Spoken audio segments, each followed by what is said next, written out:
আসসালামু আলাইকুম প্রিয় বন্ধুরা, কেমন আছেন সবাই? আশা করছি সবাই ভালো আছেন।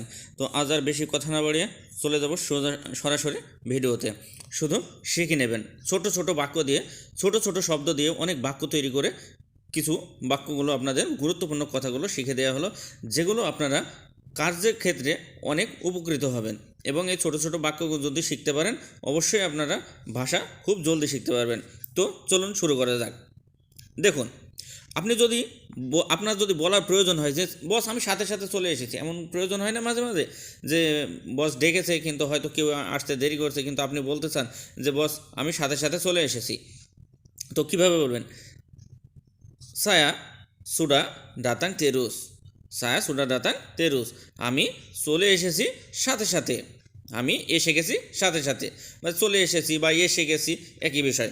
তো আমি এসে গেছি সাথে সাথে, সায়া সুডা দাতাং তেরুস, আমি এসে গেছি সাথে সাথে। কিভাবে দেখুন, সায়া মানে আমি, সুডা ডাতাং মানে এসে গেছি, অলরেডি আপনি এসে গেছেন, তাই এখানে সুডা ডাতাং বসেছে। সুডা শব্দ সেখানে ব্যবহার হয়, আমি বারবার বলি, যেটা আপনার কাজ অলরেডি সম্পূর্ণ হয়ে গেছে, তার মানে আপনি অলরেডি চলে এসেছেন, তাই এখানে সুডা ডাতাং। যদি আপনি বলতেন যে সায়া দাতাং তেরুস, তাহলে হতো যে আমি আসা সাথে সাথে, তাহলে বাক্যটা কিন্তু সুন্দর হতো না।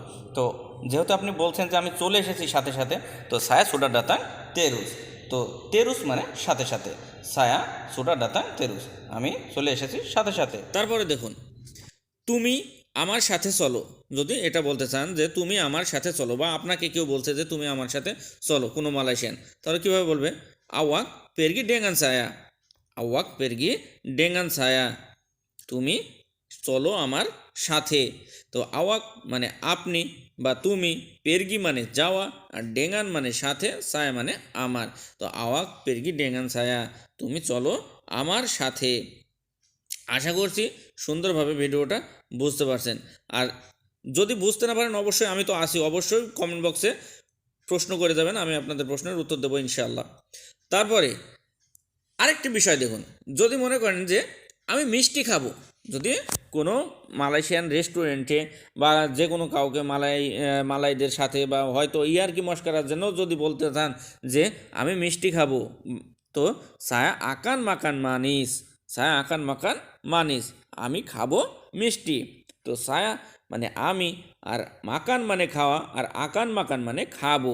এখানে দেখুন, ওখানে বসছে এসে গেছি বলেছেন, তাই বসেছিল চূড়া, তার মানে কাজটা সম্পূর্ণ হয়ে গেছে। আর এখানে বলছেন যে খাবো, তাহলে এখানে বসছে এই জন্যে মাকান, এই আকান, আকান মানে ভবিষ্যৎ যেটা বোঝায়, যদি কোনো কিছু বোঝায় সেখানে আকান বসে তার আগে। তো আপনি বলছেন যে খাবো, মাকান মানে খাওয়া, আর আকান মাকান মানে খাবো। আশা করছি বুঝতে পারছেন।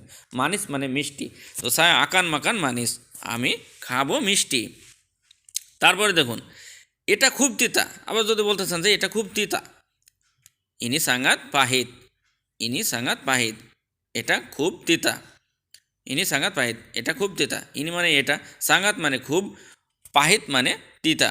আশা করছি ভিডিওটা বুঝতে আর আপনাদের বাকি নেই। তো প্রিয় বন্ধুরা, আমার একটা রিকোয়েস্ট, ভিডিওটা যদি ভালো লাগে অবশ্যই চ্যানেলটি সাবস্ক্রাইব করে পাশের বেল আইকনটি বাজিয়ে রাখবেন পরবর্তী ভিডিওগুলো সবার আগে পেতে, কারণ আপনাদের একটা সাবস্ক্রাইব আর একটা লাইক কমেন্ট আমার সামনে আরও ভালো ভালো ভিডিও বানাতে অনুপ্রেরণা যোগায়। আশা করছি এতটুকু অনুপ্রেরণা আপনারা আমাকে করবেন।